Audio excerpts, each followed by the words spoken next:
Comme chaque semaine, je vous emmène découvrir les artisans qui font battre le cœur de l'Hexagone et les lieux qui font son prestige. Aujourd'hui, dans version française, perché sur les hauteurs parisiennes, découverte de la maison de Balzac, un lieu hors du temps. Les bas-reliefs prennent vie grâce aux centaines de petites tesselles de Mathilde Jonquière, artiste mosaïste. Chez Casablanca, Charaf Tager évoque le Paris des années 90 avec une collection hybride et flamboyante.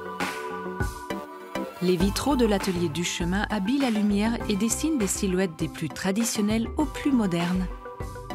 Avant de rencontrer la mosaïste Mathilde Jonquière, tout de suite point de vue.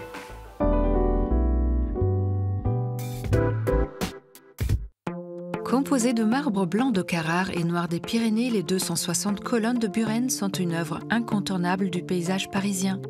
Commandée en 1983 par le ministre de la Culture de l'époque, l'installation de cette dernière ne fut pas simple. En effet, elle fut jugée trop moderne et hautement intellectuelle. Une association des Amis du patrimoine fit parvenir une lettre de mécontentement au président. Une pétition fut signée par de nombreux riverains. Bref, un premier accueil difficile.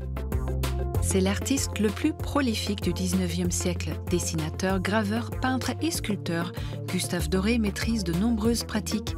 L'ouvrage du jour propose une rétrospective inédite de ses plus beaux tableaux et estampes, le tout commenté par Alix Paré, historienne de l'art et conférencière, et Valérie Sueur-Hermel, conservateur à la Bibliothèque nationale de France. Des caricatures comiques aux images plus sérieuses, fantastique Gustave Doré nous propose un voyage au cœur de l'imagination. En marge de la mouvance scandinave dominée par le modernisme fonctionnel, le fauteuil extrême est un véritable symbole des années 80. Pourtant édité en série qu'à partir de 1984, sa place dans le monde du design n'est déjà plus à faire. Ses ondulations sont créées grâce à des tubes d'acier recouverts de polyuréthane et de tissu tricoté, et sa drôle d'assise permet de s'y installer dans tous les sens sans pour autant manquer de confort. Quant aux couleurs, cela n'a visiblement jamais fait peur à son créateur, audacieux Ekstrom.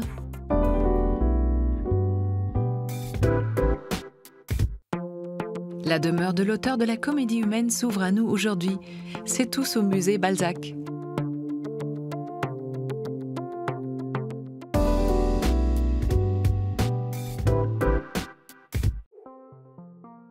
Paris joue une place énorme dans la comédie humaine. C'est là où vraiment les relations sociales sont exacerbées au plus haut point. Et pour Balzac, c'est un lieu d'étude formidable, puisque la comédie humaine, c'est quand même la volonté pour Balzac de comprendre le fonctionnement de la société, de décrire les espèces sociales.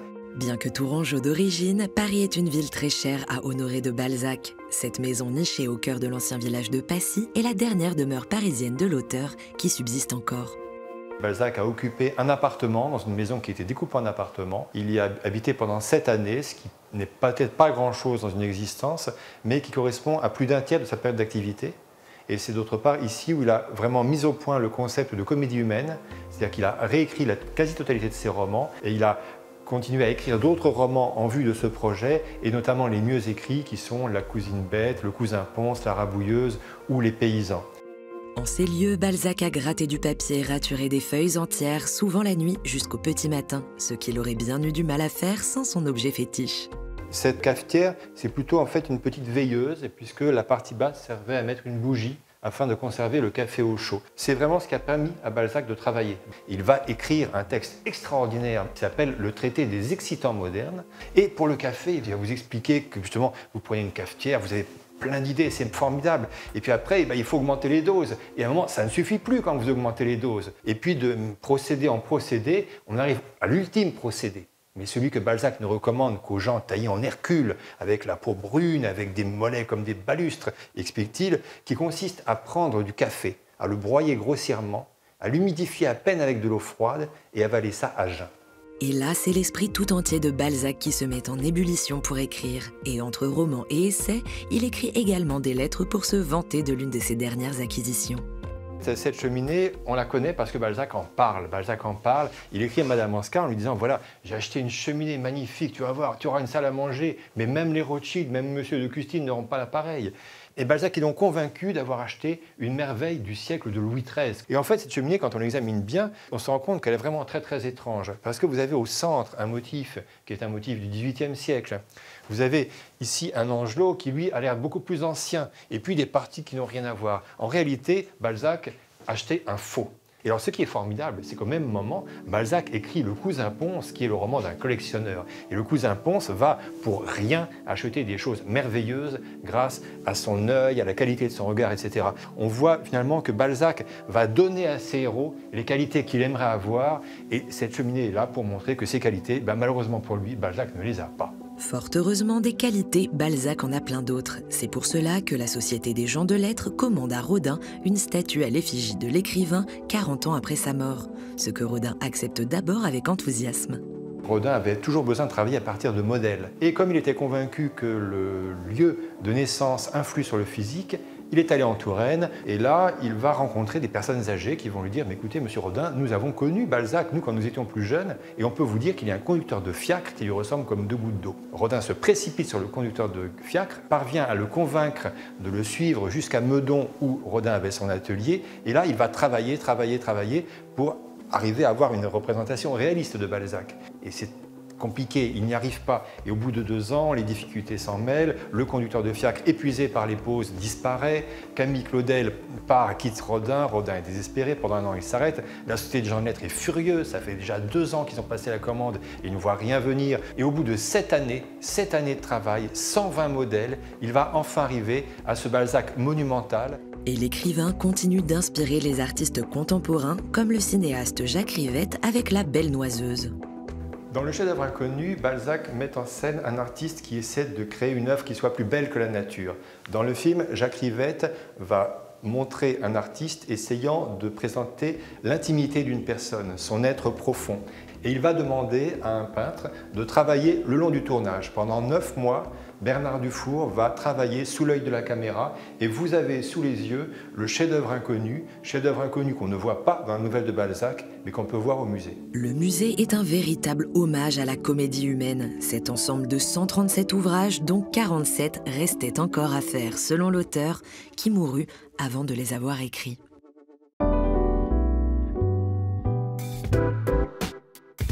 Comme des milliers d'étoiles, les carreaux de mosaïque assemblés par Mathilde Jonquière dessinent des constellations vibrantes qui réveillent les intérieurs.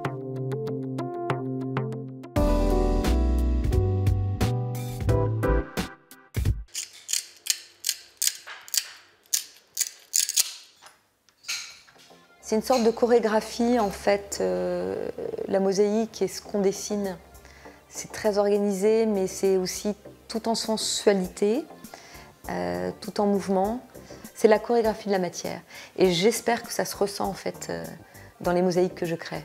Par ce mouvement des matières et ces jeux de reflets, Mathilde Jonquière révèle l'espace. Cette ancienne architecte d'intérieur s'est tournée il y a 25 ans vers la mosaïque, un art méticuleux qu'elle transfigure par son sens du dessin et de la lumière. La préciosité, pour moi, crée une émotion. J'utilise beaucoup de tesselles d'or, jaune, d'or blanc, d'or coloré, pour capter la lumière et pour avoir tous ces contrastes, mat, brillant, opalescent, miroitant. Mon défi, c'est d'accrocher la lumière, en fait. C'est vraiment ça. Émaux de Venise, pâte de verre et tesselles d'or sont un à un rigoureusement taillés et assemblés dans son atelier avec l'aide de ses assistantes. Un travail d'orfèvre pour des œuvres parfois monumentales qui prennent peu à peu forme de la première pierre posée jusqu'au joint de ciment final. Le ciment joint, du coup, on va en essayer un autre, puisque ça fait très nabi. Mais là, ça fait un peu trop rose, à mon avis. Non, on va être dans cela. Effectivement, soit le silver argent, soit le Manhattan. Le ciment joint est extrêmement important dans une mosaïque, parce que c'est le liant. Et c'est vrai que comme on conçoit en fait des mosaïques un peu ton sur ton, dans des camailleux, il faut qu'ils disparaissent par rapport à la tesselle. Et en fait, pour accentuer le mouvement, il faut vraiment que ce ciment joint soit ton sur ton, fasse partie du camailleux en fait, de la tesselle et de la matière. C'est vrai que je suis plutôt dans des mosaïques ton sur ton, dans des camailleux, pour approfondir un peu le premier plan, l'arrière-plan, le micro, la macro, une profondeur. Des œuvres presque en relief que l'ancienne architecte dessine en amont sous forme de maquettes dans les moindres contours et les moindres mesures. On retrouve tout à fait l'architecture dans l'échelle du dessin et dans sa représentation dans l'espace, parce que parfois je fais même une maquette et j'insère le dessin de mosaïque dans cette maquette. J'ai eu différents styles depuis le début. Je suis passée à une grande abstraction, plutôt un rassemblement de matière. Ensuite, je suis passée au cercle, au rond. Là, je suis plutôt dans le bâtonnet. Maintenant, je suis plus sur des grands formats. Comme au Bon Marché, où Mathilde a réalisé d'impressionnantes fresques qui illustrent avec finesse et gourmandise les différents métiers de bouche du magasin.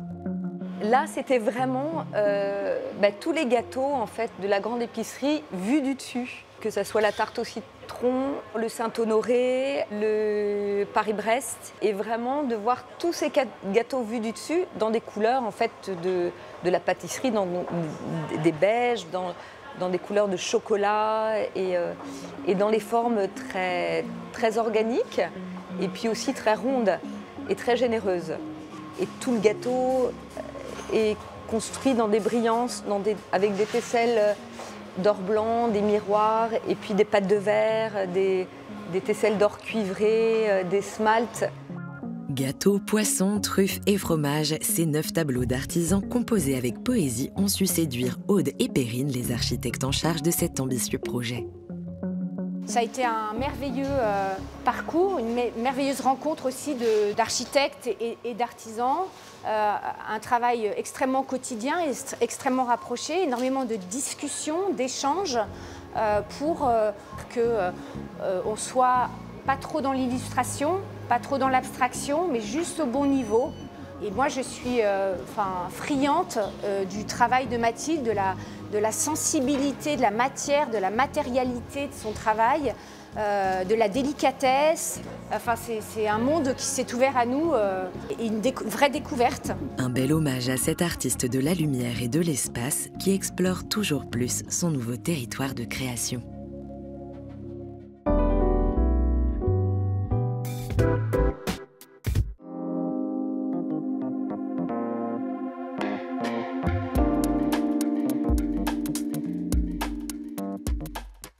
Bonjour Mathilde. Bonjour Caterina.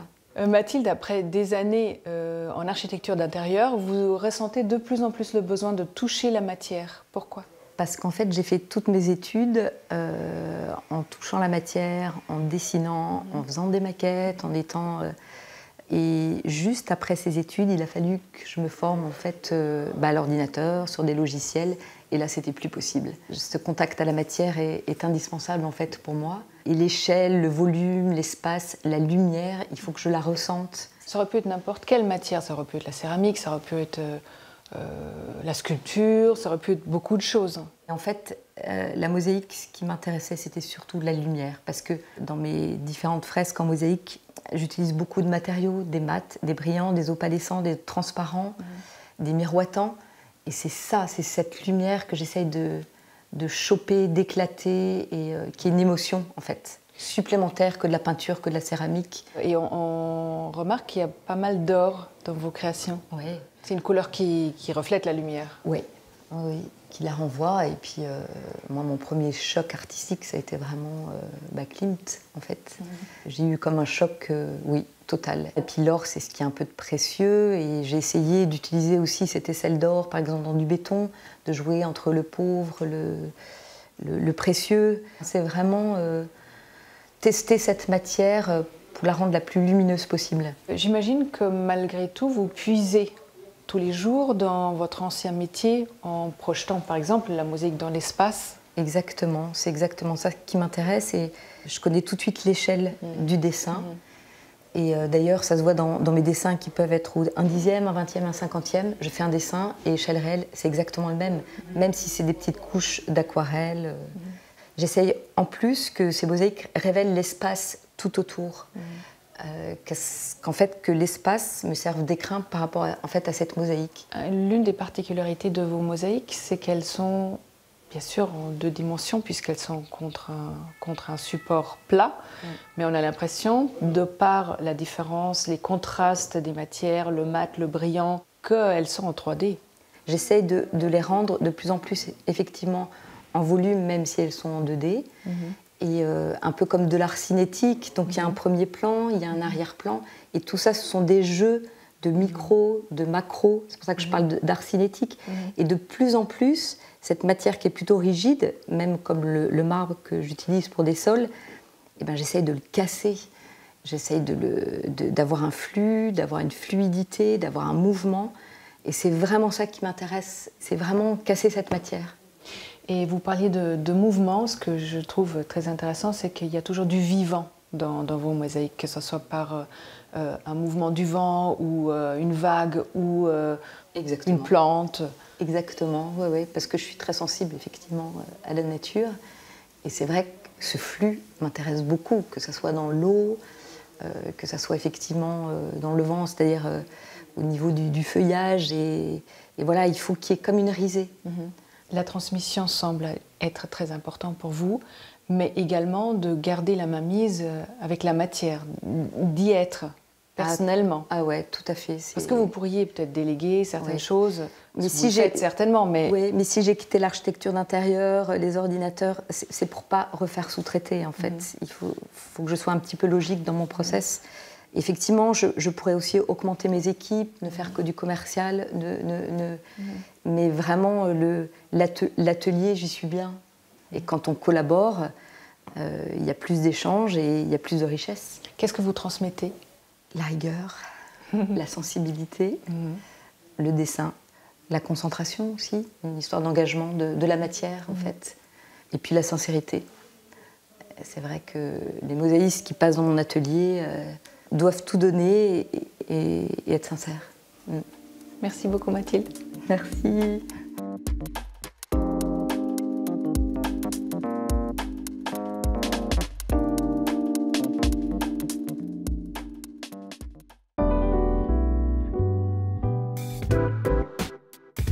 Décryptage du défilé Casablanca et de son épopée temporelle dans les années 90. Voyage au cœur d'une mode nostalgique.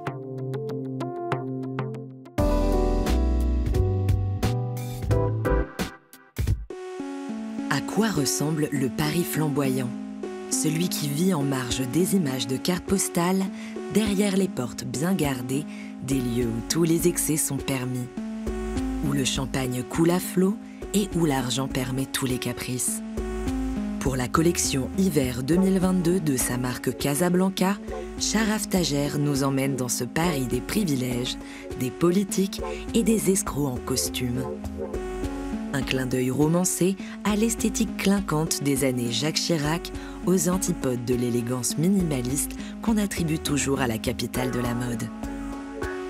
Lancée en 2018, la marque est dédiée au beau sous toutes ses formes, dans une veine opulente et totalement décomplexée.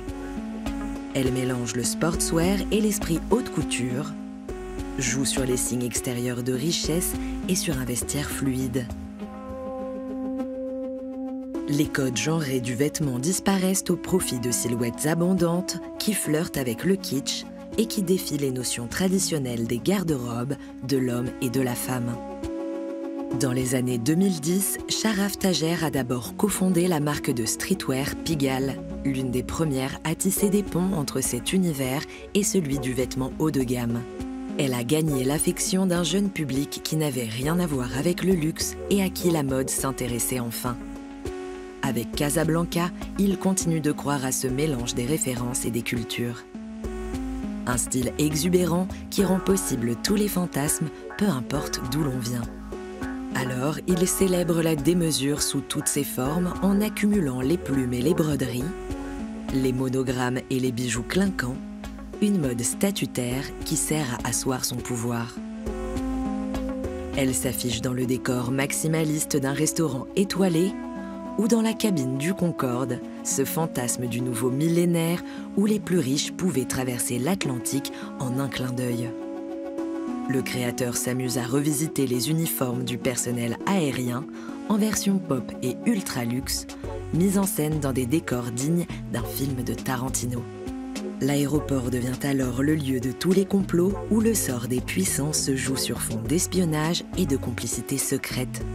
Il va jusqu'à inviter Christophe Rocancourt, le symbole même du désir d'ascension et d'une France corruptible, aveugle à la réalité tant que l'argent se fait voir. S'il aime mettre en scène ses collections dans des scénarios dramatiques, Sharaf Tajer assure ne jamais donner dans le second degré. Il défend le pouvoir libérateur des vêtements sophistiqués qui assument leurs excès et qui traduisent le désir d'argent et de sérénité.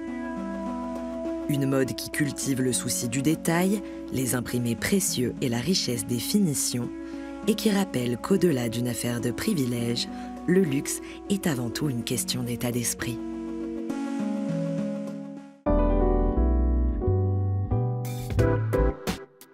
Zoom sur le savoir-faire de vitrailliste chez Atelier Duchemin.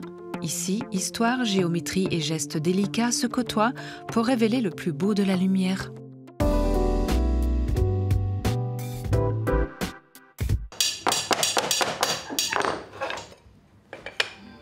Quand on est la 6e génération de verriers dans une famille, je crois que c'est quelque chose qui est là. Ce qui nous plaît, c'est à la fois entretenir des choses du passé, c'est-à-dire être dans une continuité patrimoniale, mais aussi faire que le vitrail soit un art vivant et continue à l'être.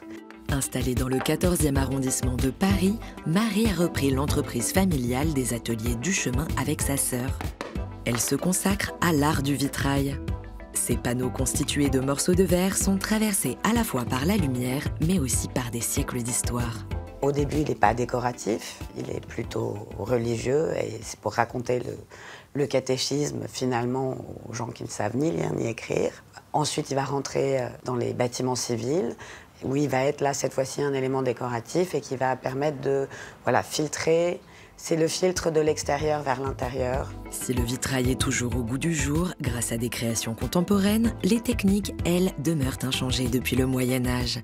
Tout commence par une maquette grandeur nature. Donc là, par exemple, on a en dessous un carton grandeur, le calque. Les morceaux de verre ont été coupés au calibre par le coupeur.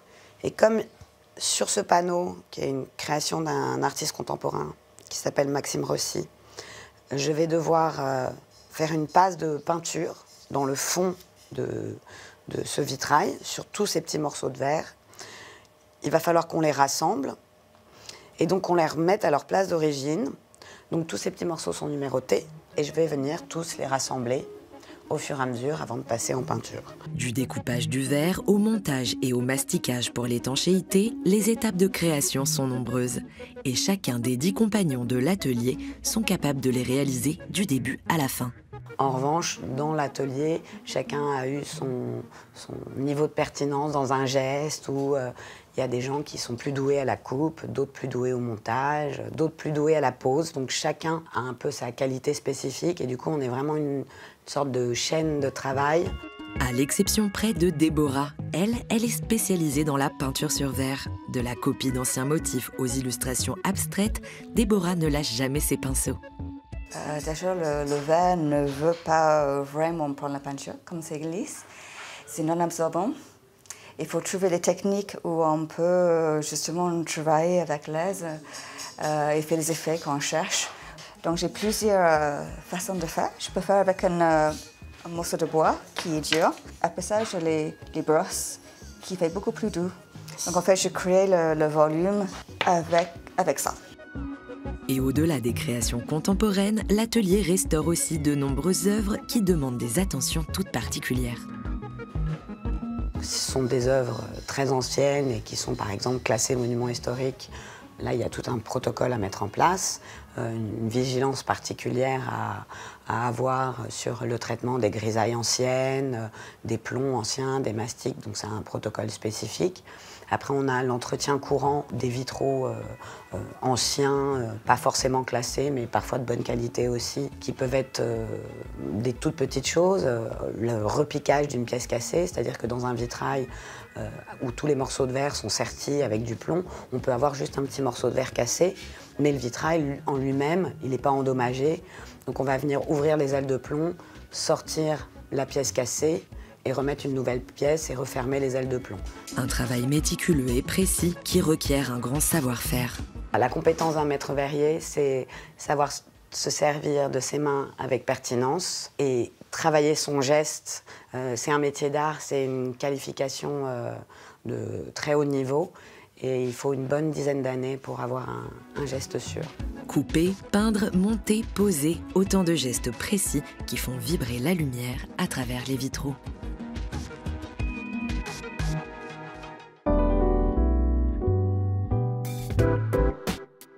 Version française est déjà terminée, mais on se retrouve très vite pour toujours plus de découvertes. Bye!